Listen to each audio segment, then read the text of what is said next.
Hello, my friends. Welcome back to the Legends in English. I hope you're doing great today.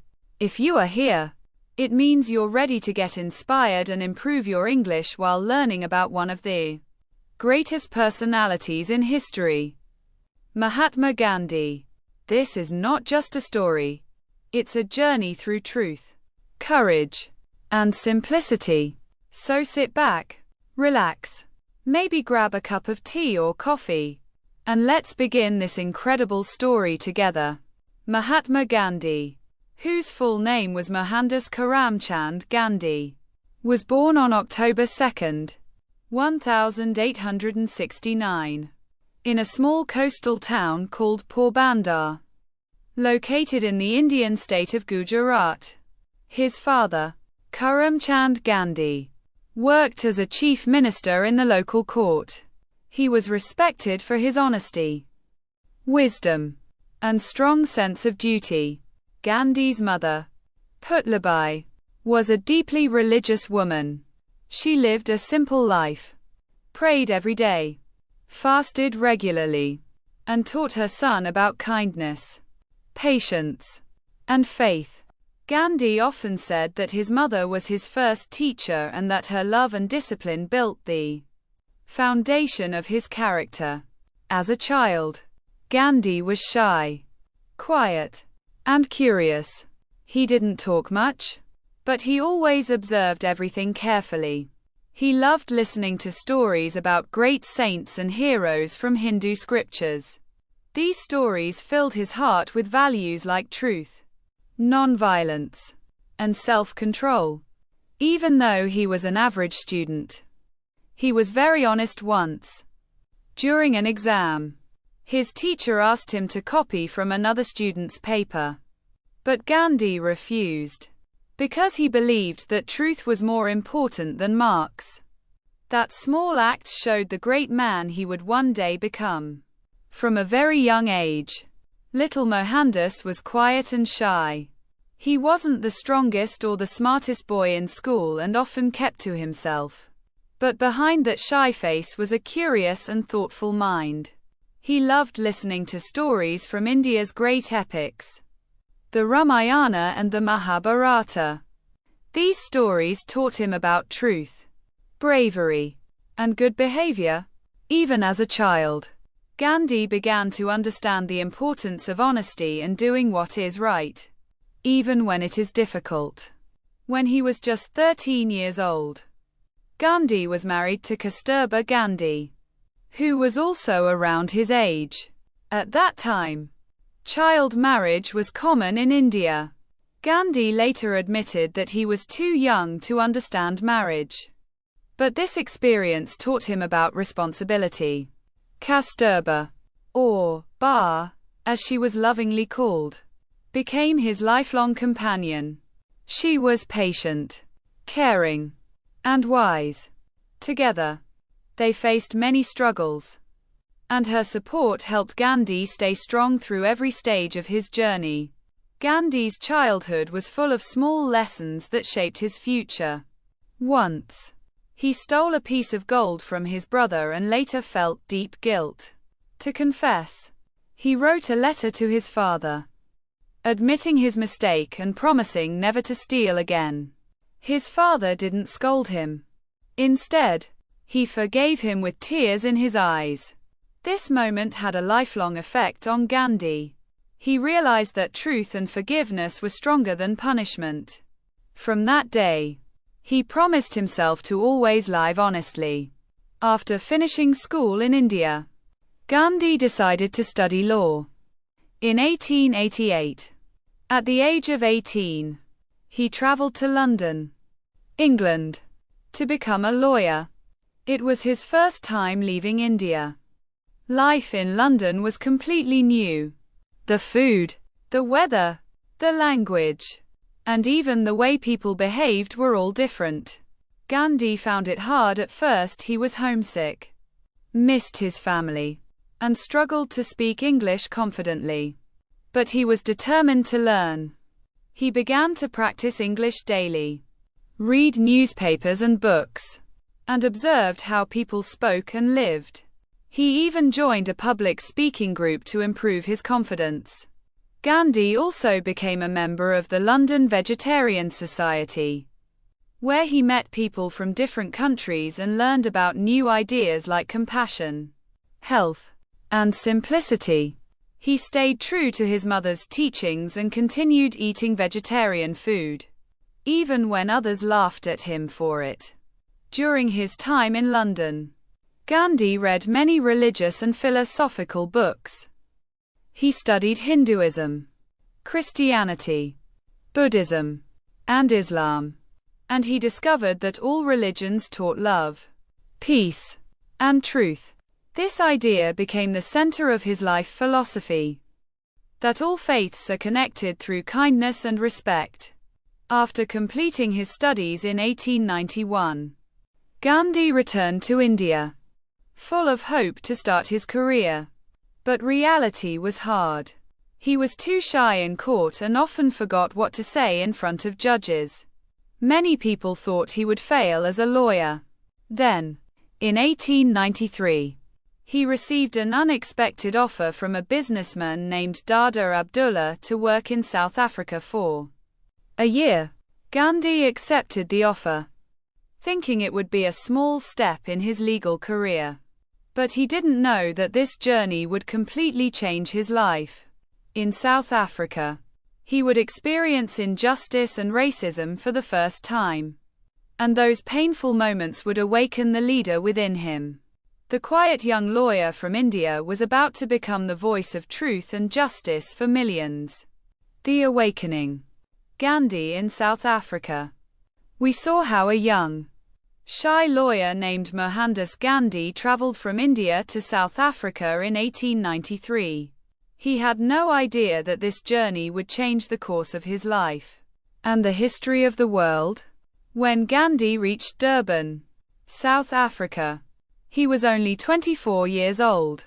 At that time, South Africa was under British rule, and the society was deeply divided by race. People from India, even those who were educated and hardworking, were treated unfairly. They were not allowed to vote, travel freely, or even walk in some areas without a pass.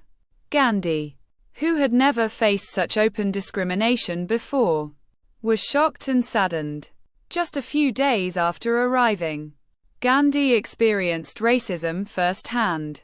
One night, while traveling by train to Pretoria, he had a first-class ticket, but a white passenger objected to having an Indian in the same compartment.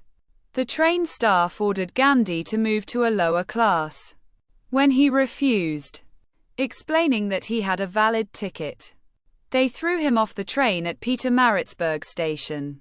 It was freezing cold, and he had to spend the night shivering on the platform. That night became a turning point in his life. Gandhi sat there, humiliated and angry. But instead of fighting back with violence, he made a decision. He would fight injustice with truth and non-violence. He later said that night awakened his soul. The next morning, he decided to stay in South Africa and dedicate his life to changing this unfair system. He started working with the local Indian community. At that time, thousands of Indians were living in South Africa, some as merchants, others as laborers. Most of them were poor and afraid to speak up. Gandhi began organizing meetings, teaching people about their rights, and writing letters to the government. He realized that education, unity, and courage were the most powerful weapons against injustice. In 1894, Gandhi helped form the Natal Indian Congress, an organization that aimed to protect the rights of Indians in South Africa. Through newspapers, speeches, and petitions, he started raising awareness about the unfair treatment of Indians. Many people were inspired by his calm and respectful way of speaking. He never insulted anyone, even his enemies. Instead, he used truth, logic, and kindness as his tools. But Gandhi's peaceful fight was not easy. He was insulted, attacked, and even jailed several times. Yet, every time he was punished, his belief in truth grew stronger. During this period, Gandhi also began to simplify his life. He started wearing plain clothes, cooking his own food, and living modestly. These changes helped him stay humble and connected with ordinary people. He developed his famous philosophy called Satyagraha, which means holding firmly to truth. Satyagraha was not just a political strategy. It was a way of life. It meant facing injustice without hatred, and fighting evil without becoming evil yourself. One of the first big tests of Satyagraha came in 1906, when the South African government passed a new law forcing all Indians to register their fingerprints and carry identity cards. Gandhi refused. He told his followers to stay strong, even if they were arrested or beaten. Thousands of people joined his movement. Many went to jail, but they never gave up. The government was surprised. It had never seen such peaceful resistance before. Over the next few years, Gandhi's movement grew stronger. Newspapers in Britain and India began writing about this humble man in South Africa who was fighting injustice with peace instead of violence. Slowly, even his opponents began to respect him. They saw that his goal was not to destroy anyone, but to change hearts and minds. After spending 21 years in South Africa, Gandhi had become a completely transformed person. He had entered the country as a young lawyer looking for work, but he was leaving as a leader of truth and justice, a man who had discovered his life's mission. His experiences there taught him how to face hatred with peace and injustice with courage. He had developed his powerful philosophy of Satyagraha, or truth force, which was based on non-violence and moral strength. In 1915, Gandhi returned to India, where a new and even greater struggle awaited him. His beloved motherland was still under British rule, and millions of Indians were living in poverty, fear, and silence. The British had taken control of India's land, resources, and people for nearly 200 years. Gandhi could see that the fight ahead was not just for political freedom. It was for the soul of the nation. He began traveling across India, meeting farmers, workers, and ordinary people. He listened to their pain and understood their hopes. Gandhi believed that real change would not come from violence or anger, but from unity, discipline, and truth. This was the beginning of India's great freedom movement.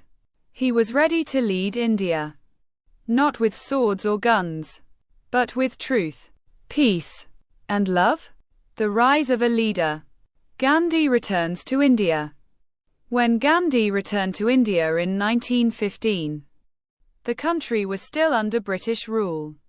Millions of Indians lived in poverty, while British officials controlled the land, the taxes, and even the lives of the people. Many Indians had lost hope. But Gandhi brought something new. Not weapons or anger, but faith, courage, and peace. At first, he didn't jump into politics. Instead, he decided to travel across India to understand the real problems of the people. He visited villages, spoke to farmers, and saw how deeply India was suffering. He realized that true freedom was not just about removing the British. It was about awakening the spirit of the people. He often said, "India's soul lives in its villages." Gandhi believed that if the people of the villages became strong, honest, and united, then the whole country would rise again. Soon, Gandhi became involved in local struggles. One of the first major movements he led was the Champaran Satyagraha in 1917. In Bihar, Farmers there were forced by the British to grow indigo instead of food crops. They were poor and hungry. Yet they had no choice. Gandhi went there, listened to their pain, and stood by them peacefully. His calm strength gave people courage. The British government finally had to accept his demands, and the farmers were freed from the unfair system. This victory made Gandhi a national hero. People across India began to trust him. They saw that non-violence could truly bring change. He wore simple clothes, lived like the poor, and spoke with love and honesty. He showed that a leader doesn't need wealth or power, just truth and compassion. People began calling him Bapu, meaning father, out of love and respect. His message reached cities, villages, and hearts across the nation. In the years that followed, Gandhi led many movements. The non-cooperation movement, 1920. The civil disobedience movement, 1930.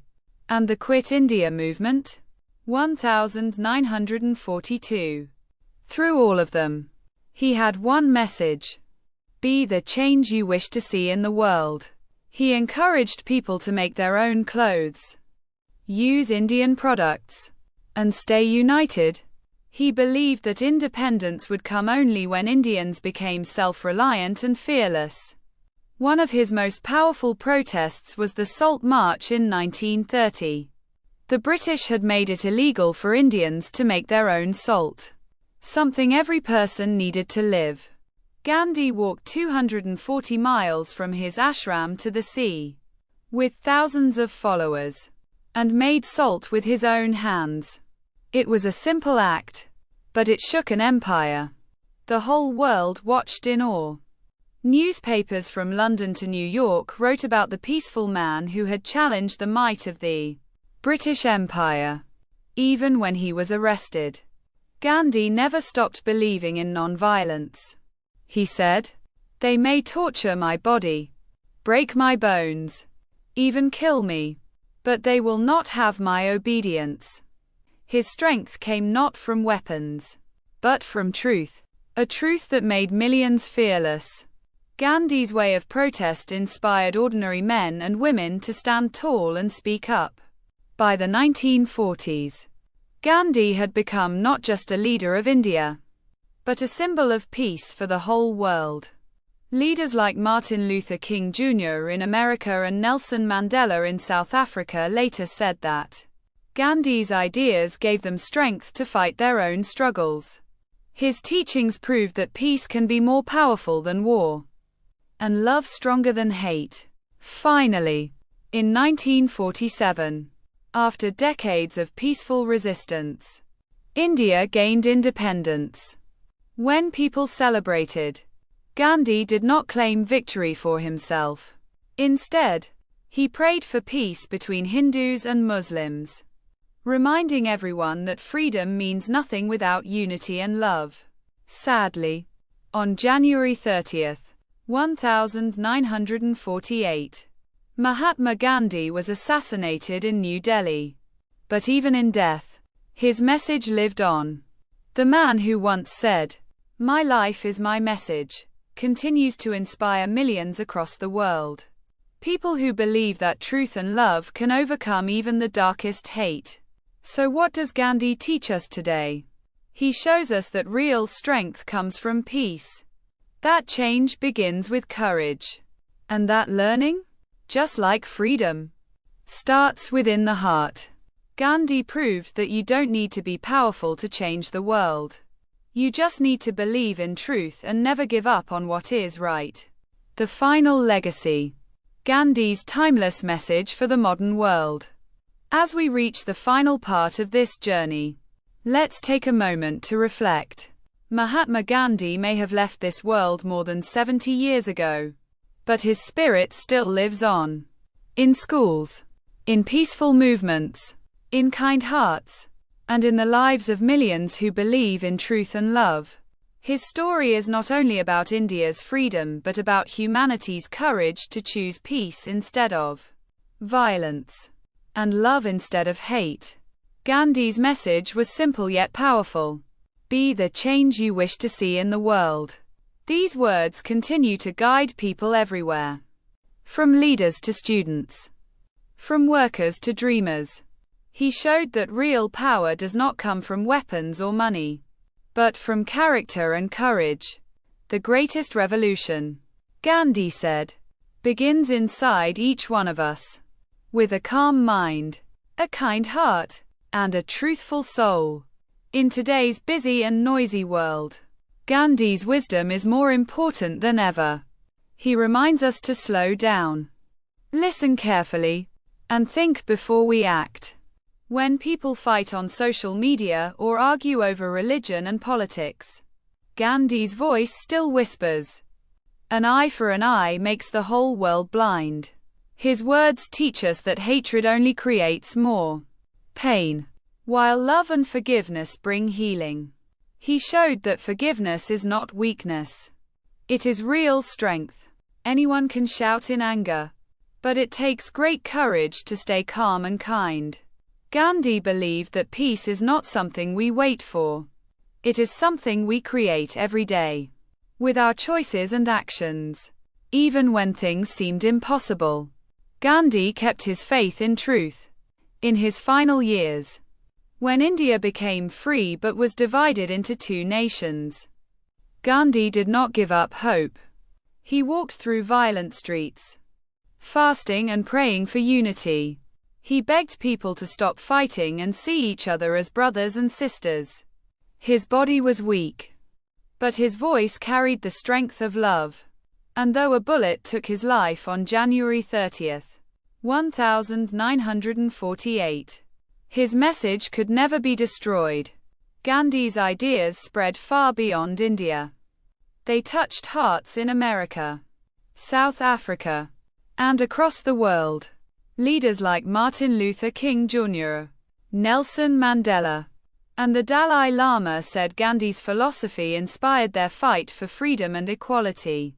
Even today, when people choose truth instead of lies, peace instead of war, and kindness instead of hate, Gandhi's spirit lives on. For English learners and dreamers listening to the legends in English, Gandhi's story carries a special meaning. It shows that learning is not only about books or grammar. It is also about becoming wiser, kinder, and more thoughtful. When you listen carefully and think deeply, you are learning the same way Gandhi did, with purpose and heart. He believed that every person, no matter how small, can make the world better. You don't need fame, money, or power, just honesty, love, and discipline. Gandhi once said, "The best way to find yourself is to lose yourself in the service of others." When you help someone, when you care for others, you discover your true self. So, how can we live like Gandhi today? Start small. Speak politely. Be honest even when it's hard. Practice patience when others are angry. Stand for what is right, even if you stand alone. These are not just good lessons. They are the tools for living a peaceful and successful life. Mahatma Gandhi's life proves that one person, with faith in truth, can change an entire nation. His legacy reminds us that change begins with you. You have the power to inspire others, spread kindness, and live a meaningful life. What world legends said about Mahatma Gandhi? Albert Einstein, scientist, Germany. Generations to come will hardly believe that such a man ever walked upon this earth. Einstein admired Gandhi deeply. He believed Gandhi's way of fighting without violence was proof that truth and peace are more powerful than any weapon. Martin Luther King Jr., civil rights leader, USA. Christ gave us the goals, and Gandhi the tactics. Dr. King said Gandhi showed him the path of non-violence. Gandhi's methods inspired King's peaceful fight for equal rights in America. Nelson Mandela, freedom fighter, South Africa. Gandhi's ideas were the light that guided my path. Mandela followed Gandhi's example during South Africa's struggle against racism. He said Gandhi taught him that forgiveness and peace can win even the toughest battles. The Dalai Lama, spiritual leader, Tibet. Gandhi's life is a message to the whole world. He showed us that inner peace creates outer peace. The Dalai Lama believes Gandhi's compassion and truth still guide people toward kindness and balance in today's stressful world. Barack Obama, former president, USA. He is the one person in history whom I would most like to meet. Obama said Gandhi's life showed that real change comes not through violence, but through love and moral courage. As we end this story, remember, Gandhi's journey was not just about politics or freedom. It was about the victory of spirit over fear, truth over lies, and love over hate. His light still shines today, showing us that peace in the world begins with peace in our hearts. You've been listening to the Legends in English, where every story helps you get inspired, improve your English, and grow wiser. Because legends like Gandhi show us that greatness starts with simplicity, and that true change always begins with one honest and hopeful heart.